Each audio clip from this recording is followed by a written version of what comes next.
we get started, just a couple things. The next quiz, the quiz for this week is set to open after class today. One thing I think that's been an issue, and I'm not exactly sure why, but when I make a quiz in Brightspace,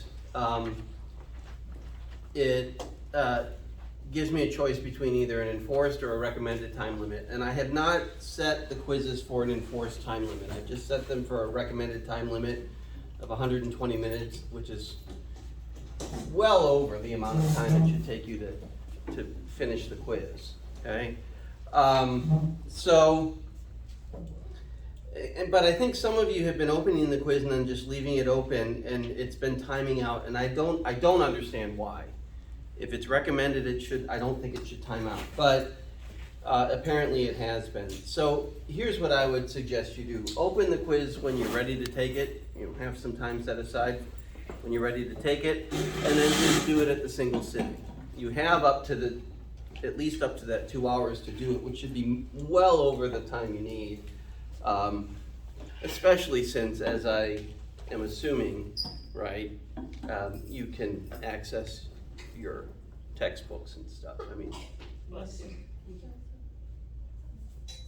ideally, you take the quiz without the textbook, and it would just record what your understanding is and reflect that. But I'm not stupid. I know that you're probably using those to help you, which is not without its benefits too. So,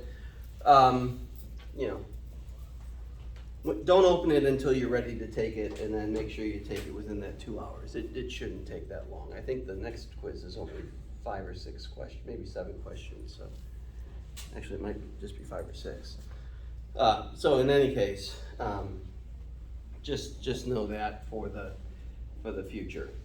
Okay, so today we're going to move on. We talked about arguments from principle the last 2 weeks. We're not leaving those behind, right? We'll encounter later in the semester some more arguments from principle, but we're going to look at arguments from analogy today. This is the second of 3 types of arguments that we're going to look at. Okay.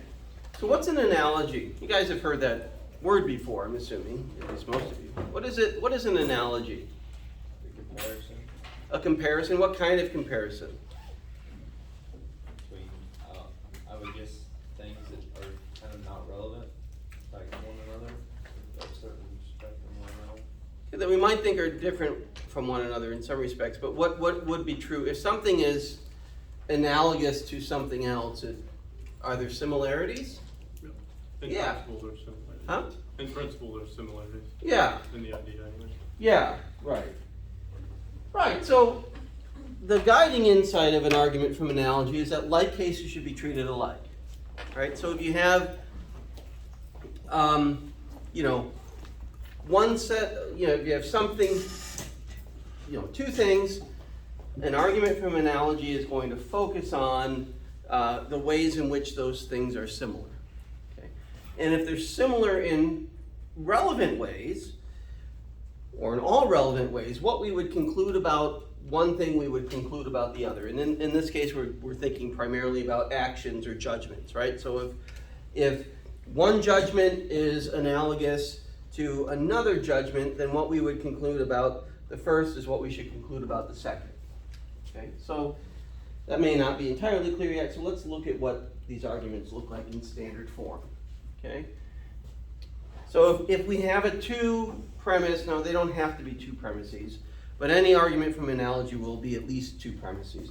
If we have a 2-premise argument from analogy, right, we always will start with an assertion about the moral status of some case, some issue, some judgment that's uncontroversial.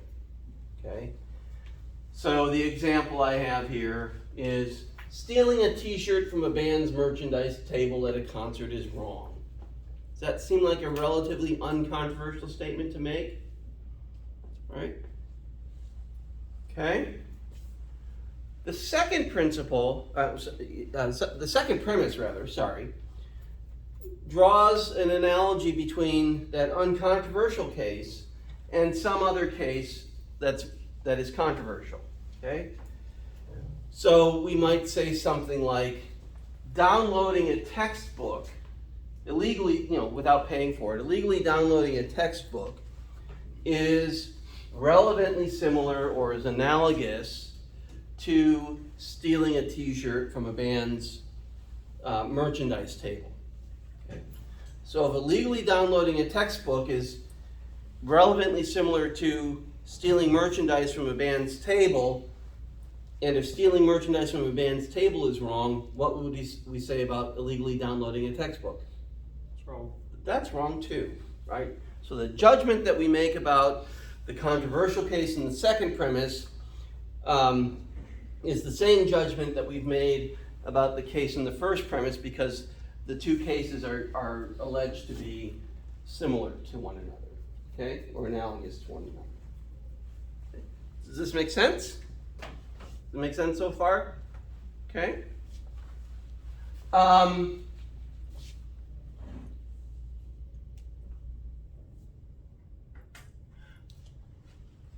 How would you make an argument? What would be a possible argument from analogy in support of adopting vegetarianism as a diet? Killing animals is wrong. Okay. Does everybody agree with that though? No, that'd be controversial. Oh, okay. Yeah, so what would be the uncontroversial claim upon which you might base a more controversial claim that we should adopt vegetarian diets? Eating greasy fast foods is not good for your body. Okay, It's pretty uncontroversial. okay. How is that analogous to not eating animals? Or to not in, Pretty much every piece of meat that you eat contains a bunch of grease and fat. you can get an Impossible Burger at Burger King and it's still pretty bad for you. You know what Impossible Burgers are, right? There's still a portion, I don't care what they say, there's still a portion of meat in them. It's just, the FDA has that thing all screwed up, I swear to Okay. you. Garrett, I'm not gonna get into that, that's sort of beyond the point here. But is it wrong to inflict pain on a human being? Generally speaking. Okay? You might say that. It's wrong to inflict pain on a human being. Inflicting pain on a cow or a pig or a chicken is relevantly similar to inflicting pain on a human being. Therefore, inflicting pain on a cow or a pig or a chicken is morally wrong, which would undergird an argument for vegetarianism. Okay, something like that. Does that make sense? I'm not asking you to agree with it, but does that make sense? Okay? All right. So this can be used in a lot of different ways. Okay. Let's see. All right, first premise, non-procreative, this is another example. Non-procreative heterosexual sex can be morally permissible. It doesn't mean it always is, right? There might be plenty of instances of non-procreative heterosexual sex that's morally problematic for various reasons. Okay? What do I mean by this? What's non-procreative sex? Having sex without the intent to reproduce. Yeah. Okay. Does that seem uncontroversial to you? Yeah. Why would you have non-procreative sex, heterosexual sex? Because you don't want to reproduce? Okay. Yeah, but if I don't want to reproduce, I could just not have sex at all. So why else might I? Why might I actually have that sex? Because sex is fun. It's fun. You're enjoying your humanity. feels good, enjoying your humanity, you're enjoying the other person, and maybe you're expressing, your affection for the other person, any number of things, okay? I'm gonna guess that I don't have to convince many of you that non-procreative heterosexual sex can be morally permissible, okay?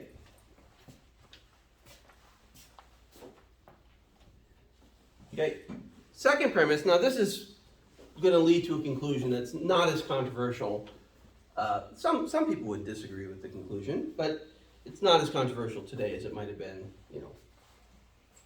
several decades ago, or even just a couple decades ago.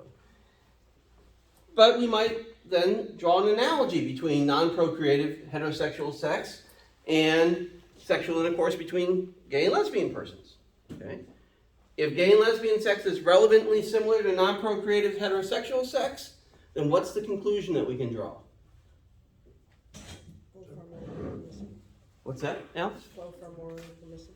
Yeah, or, well, in this case, which one are we concerned to say is morally permissible? Is it not both? No, because the first premise is a non-controversial assertion, judgment. So the second one's. Yeah, so gay and lesbian sex can be morally permissible, okay? Maybe not as controversial now as it once was, but right. This is a kind of argument that you might make against positions that reduce the purpose of sexual intercourse to procreation, or make that its essence. Okay? And there are positions, natural law positions, that take that position. Okay? But if grandma and grandpa can do it, or mom and dad, anybody here have older parents? So I can embarrass somebody in this class like I did the last class? Nobody's gonna do it. Got grandparents? Abby, No? you got grandparents? Yeah. Okay. You think they still have sex? Oh. How old are they? Well into their 70s, maybe. Bet you they do something What a wonderful here and classroom discussion. there. Alex, do you have grandparents? I mean, good for them if they do. Yeah? Probably have sex, don't you think? That's not something I give much thought. I didn't realize we'd be giving it thought in this class either. Well, this class is going to be full of surprises for you. I'm sure. One time I kind of asked my mom and she ignored me, so. I feel like that's the correct answer. Excuse me. Why are we ashamed of sex? No one said I was ashamed of it. It's just You don't want to talk about it? about my grandparents. It's not our business. That one right It's the awkwardness. I know what it is. I'm just having fun. Business. I'm just having fun. Golly, guys. All right. We might make an argument like this. Throwing your trash in the street is wrong. Widely agree upon that. I get so annoyed when I see somebody throwing garbage out their car window, unless it's like an apple or something like that. Okay? Therefore, failing to recycle is wrong. Okay, so what's missing there? Recycling is like throwing your trash in the street, or Yeah. not recycling. Yeah, failing to recycle is like, or is relevantly similar to, or is analogous to, or however you want to put it, throwing your trash in the street. So we're missing the second premise that draws the analogy between the more controversial claim that's being defended and the uncontroversial claim in the first premise. Okay, so yeah, missing premise 2 is missing. All right. So is this pretty clear, pretty straightforward so far? Okay? All right, so let's think about how we might evaluate arguments from analogy. Just like arguments from principle, right? The way we try to argue against, or to show that an argument from analogy is problematic, is to focus on the premises, right? We're going to focus on the premises, not the conclusion. So if there's a way to show that one or both premises is flawed or doesn't support the conclusion, then we have no reason to, at least on the basis of those reasons, to draw the conclusion that's being drawn. All right, so we might object to the first premise. We're not going to focus on this as much as how we might object to the second. But we might object to the first, right? We might contend that the judgment that's being made about the allegedly uncontroversial case is mistaken. That what is alleged to be uncontroversial is actually not that uncontroversial. It's actually controversial, right? So if I said something like, it's always wrong to kill a living thing, okay? As my first premise in an argument from analogy, and I could use that premise to argue against things like abortion, or I could use it to argue for something like vegetarianism or something like that, okay? If you were to object to that premise, you would be right to do so, right? It's always wrong to kill a living thing. You know, why would that be, why is that not such an uncontroversial judgment?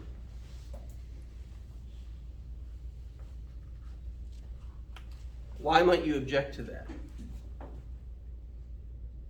Because I like eating meat. Okay. I don't. I'm not That might, okay, that's not gonna move the vegetarian, right? But, Something was attacking somebody, like say you were in Africa and you Yeah. getting attacked by a lion, there'd be more or than even one. another person, Yeah. right? To say that killing a living thing is always wrong seems to be too broad, right? That we recognize that there might be exceptions to that. Secondly, just asserting that killing living things by them, you know, living things as a general category, that might be too broad. Because if that's what makes it wrong, then it would be wrong for us to, you know, use trees to make lumber, or it would be wrong for us to harvest vegetables for you know, for our nutrition, okay? Because they are living things, and harvesting them, you know, requires that they die. Okay, so you're okay. So that would be a way that that would be an example of a premise that might be more controversial than the person making the argument might realize. Okay? Most arguments from analogy are going to be attacked at the second premise, or at the premise that draws the analogy between the controversial and the non-controversial case. Okay. The way you're going to do this is by focusing on a disanalogy that exists between the two cases. Let me just do an example here.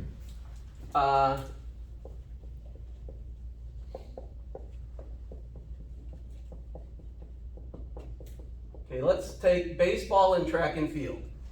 And let's say you have how this would fit into an argument doesn't really matter. But let's say in an argument you make a comparison between baseball and track and field. Okay? What are some similarities between baseball and track and field? Certain events you throw stuff. Okay, it can involve throwing. Involved running. Okay? Both involve, I can't think of a track event that doesn't involve running at all, can you? Discus, shot put, Javelin. javelin. You have to run. Javelin is some sort of. You have to run. I'd probably Discus say and shot shot put. put are the only two I think of. Yeah. You just kind of hop, you don't really. Yeah, okay. But then it either involves throwing or running either way. Yeah. So we could kind of qualify it. It can involve throwing or usually involves running. Okay. What are some other similarities between the two? What are they both? Sports. They're both sports. Okay. What else? Play on a team. I guess you could put team sports. Okay. You get points for your team if they do well. Okay. Okay. You earn points. We could call runs are points. Uniforms. Okay, they both have uniforms. Okay, that's enough, right? What are some disanalogies? So in other words, when we're talking about disanalogies, the first thing we want are differences, right? So we want there to be some, when we're looking at disanalogies, we want to identify genuine differences between the two cases that are being compared. So what would be some genuine differences between baseball and track and field? Baseball, you use a bat to hit something. Track, you don't ever use it to hit anything. Okay, so only baseball involves, we'll just, the absence of this over there means it doesn't use that, okay. So if it's only the one thing, it'll, okay. Track, there's some aspect of it that's an individual, like Yeah, I'm not really, I know, individual point system. You get the team sport. There's that in baseball too, though. Did you have what, in terms of like, MVP, Triple Crown, Yeah. batting titles? yeah, and even the individual stuff goes towards the team, but the individual can be recognized for winning a competition in, Winning a race, yeah. I know what you're saying, Addie, and I'm not sure how to articulate that exactly. Yeah. So, I get what you're saying, but I don't know how to, unless you can think of a good way to capture that up here. Baseball is a higher paid sport. I mean, track an Olympic athlete. These baseball players sign $500 million contracts, and there ain't no track and field player that signs a $500 million contract. Are those, is the payment inherent to baseball though? Do people play baseball without being paid? Yeah. Is baseball without people being paid to play it? Yeah, okay, so that might be a difference between being a professional track athlete and being a professional baseball player, but it's not a difference between baseball and track per se. In baseball, you have 9 players in the field. What are they doing? What are the 9 field players at each inning doing? Fielding. Huh? Fielding. To do what? What do you call, okay, when you're hitting, what are you playing? Your batter. When you're in the field, you're playing You're fielding. defense, right? Is there defense in track and field? No. I don't think so, right? So you play defense, and you don't do that in track and field? Baseball field's a diamond, or ish diamond-ish shape. Isn't a shot put thing kind of diamond-ish? Yeah, but it's within the circle of the track. Okay, yeah, but you still have a diamond, Yeah. again, I'm not really, It's not a diamond, it's just 2 lines that represent. There's really but nothing- there is at least an invisible line because you have to measure your throw, Okay. right? They measure. If somebody measures the throw. Yeah, one of those little. The guy out in the field trying not to get hit by the javelin measures his throw. Usually Baseball. measured after it. In baseball, you have touch bases. You have bases. Okay, Track and field, you don't have bases. okay, bases, okay. Are there differences between the uniforms? Yeah. Yeah. Okay, The cleats are different usually. they both wear kind of cleated shoes, but the types of cleats are different. Yeah. Okay, you get the point though, right? There are things that are similar about baseball and track and field, but there are things that are dissimilar. And if you're going to make an analogy about baseball and track and field, you need to make sure that that analogy relies only upon the similarities and and is not undermined in some way by the differences, right? If the differences make a difference, then they're relevant, right? So relevant differences are differences that should make a difference in how we assess the argument, okay? So let's look at another example here. Okay, you guys, anybody recognize this? Has anybody seen this before? I remember seeing this in 2016. This is a tweet from Donald Trump Jr. And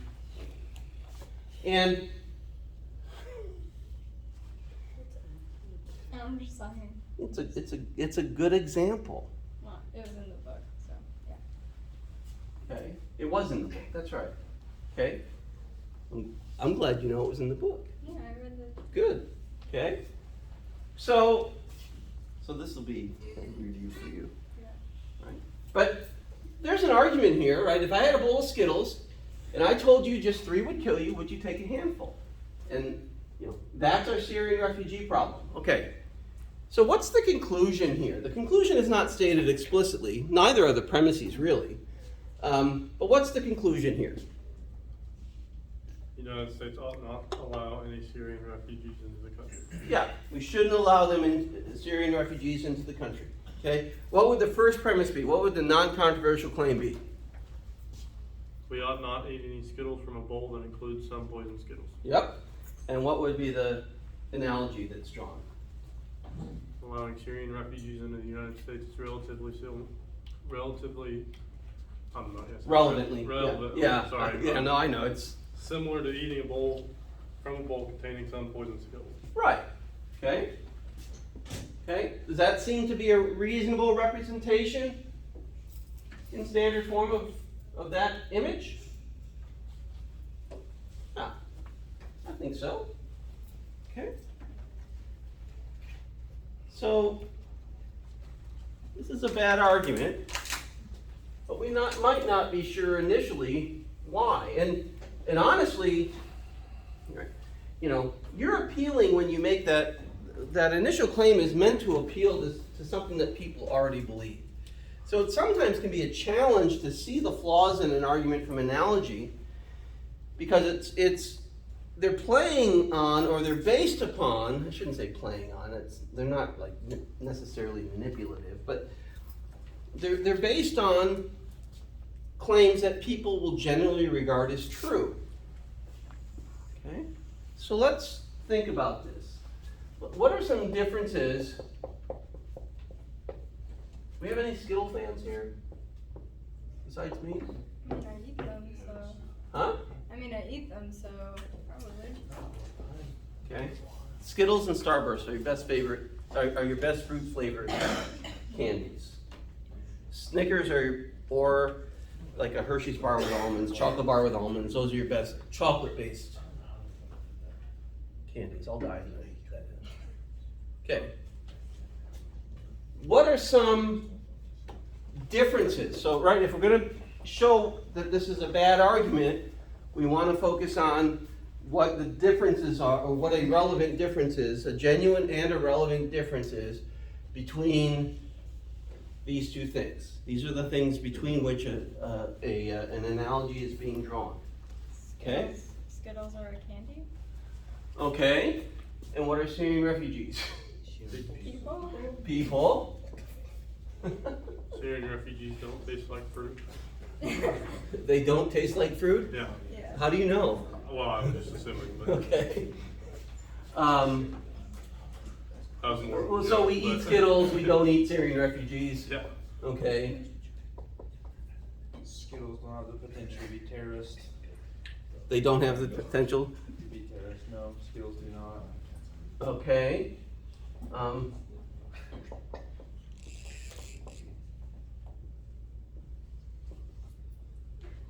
I mean, potentially any person could be a terrorist, so I guess a Syrian refugee could be a terrorist. I mean, being Syrian and being a refugee doesn't necessarily make you a terrorist, but because any person could be a terrorist.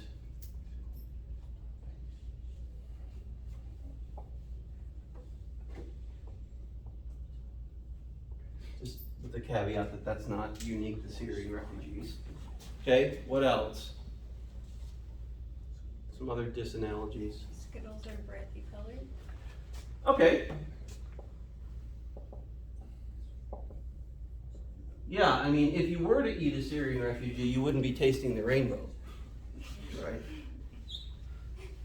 Right. Yeah. What are we gonna say here? Like, not brightly colored. I mean, yeah. I mean, you know, the difference. They're not colored like the rainbow. Yeah. Okay. Skittles are made in a factory. Syrian refugees are not. Are we gonna get into reproduction again? Yeah. I guess. I mean, put made by humans. Yeah. Right? We could put okay. What's probably the most fundamental difference? One has feelings. And one doesn't.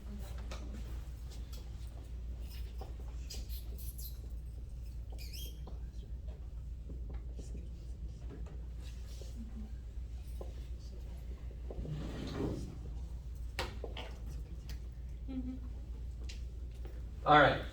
Okay? Are these all genuine differences? Yeah. Are all of these things relevant differences? Let me ask you this question. If this is if we can't draw the same conclusion about Syrian refugees that we might draw about poison Skittles, does the fact that Skittles are brightly colored and Syrian refugees are not, is that anything that really relates to why we can't draw that analogy? No. Does the fact that you eat Skittles and you don't eat Syrian refugees have anything to do with this analogy here? Not necessarily, okay? Let's look at it a little more closely, okay? Let's focus on, we might want to also point out, we're talking about how many Skittles are in this bowl, do you think? A few hundred probably, right? I don't know. It's just a round bowl. It's a pretty full bowl. Maybe several hundred. How many Syrian refugees are we talking about? Several thousands. At least tens of thousands, tens of thousands, right? I can look it up. I don't recall what the number is. It might even be hundreds of thousands. Okay? Or more. But let's focus on one of these things that probably is going to be a relevant, not just a genuine difference, but a relevant difference, right? Refugees have thoughts and feelings because they're persons, right? Skittles are not people, so they don't have thoughts and feelings. They can't suffer and die in the way that people do.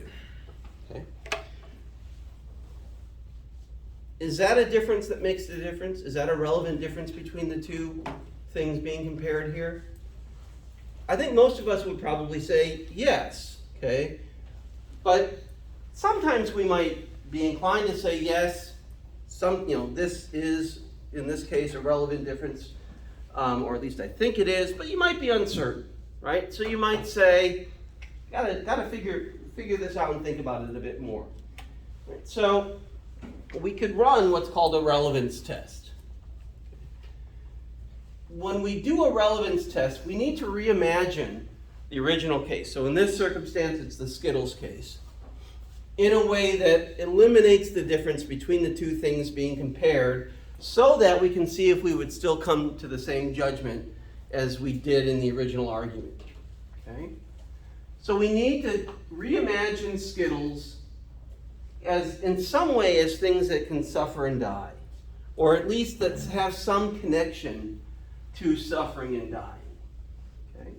And the difference is relevant if, in reimagining the case, we don't have the same moral conclusion that we originally did, right? So if thinking about Skittles as thinking and feeling things changes our judgment about whether or not we should accept Syrian refugees into the country,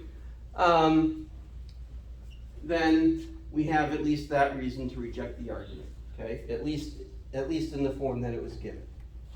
All right. So Skittles can't think and feel. So we have to be creative here and try to come up with a way to think about how they might be connected to things that can think and feel. Right? So let's say for each Skittle that you eat, that Skittle is somehow connected to some refugee somewhere else in the world. Right? And every time you eat a Skittle, right, eating a Skittle in the analogy is like allowing them into the country, and refusing to eat the Skittle is like keeping them out, right? So every time you eat a Skittle, right, a refugee is saved. But every time you decline to eat a Skittle, the person who is connected to that Skittle, the refugee who's connected to that Skittle, suffers more or dies, okay? And there's the catch, right, that the bowl that we're talking about contains 1 or 2 poison Skittles that could kill you. Now, because we're probably talking about significantly more refugees than were depicted than Skittles were depicted in the bowl, we need to think of the bowl as being that much bigger, right? So let's say we have a bowl with tens of thousands of Skittles. And in this bowl of tens of thousands of Skittles, there are one or two of those Skittles that could kill you.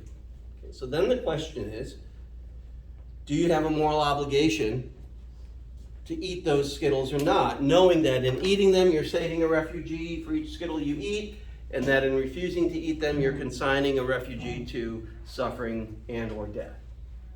Okay. Let's back up for a minute, and let me ask you this question. Do we act only when our actions are risk-free? Or do we regularly, in acting, accept that our actions come with a degree of risk? Right. How did you guys, did anybody drive to campus this morning? Okay. Was there any risk in driving to campus, Garrett? Theoretically, yes. Yeah. Yeah. Yeah, right? It's possible. I hope it never happens, right? But it's possible that you could have gotten in an accident and been seriously hurt or killed. Same for me, right? Probably more likely for me since I drive, I'm guessing, a lot farther than you do. Yeah. Okay? If you walk across the street to the parking lot, there's a possibility that you might get hit by a car if you're not paying attention. Okay? Are you going to stop driving places or walking across streets because there's a small chance that you might be injured or killed in doing so? No. Same sorts of things apply to what we might widely recognize as moral obligations, right? If you're walking past a pool, I think I've used this example before, and there's a small child who is apparently drowning, would you recognize an obligation to jump in and try to save that child if nobody else is nearby who could do so? And assuming that you can swim and that sort of thing. Yeah. Is there some risk that you might get injured or even drown? Yeah, maybe in jumping in, in your haste to save the kid, you jump in such a way that you hit your head and you knock yourself out and then you drown. Or maybe in trying to get the kid, in their flailing, they hit you in such a way that you end up drowning or something like that. So there'd be some risk associated with that. But we probably recognize it would be wrong for you not to do that. Okay? So if we think about our moral obligations in that sort of way, that might help us to think about whether or not we should eat from this big bowl of Skittles, right? You might be nervous about each Skittle that you eat, just a little bit nervous, right? But it also seems that the likelihood that a Skittle is going to poison or kill you is small and remote enough that it would be wrong for you not to eat as many of those Skittles as you can, at least until your teeth start to hurt, as always happens when you eat Skittles, right? Okay, get it all caught in you. Okay.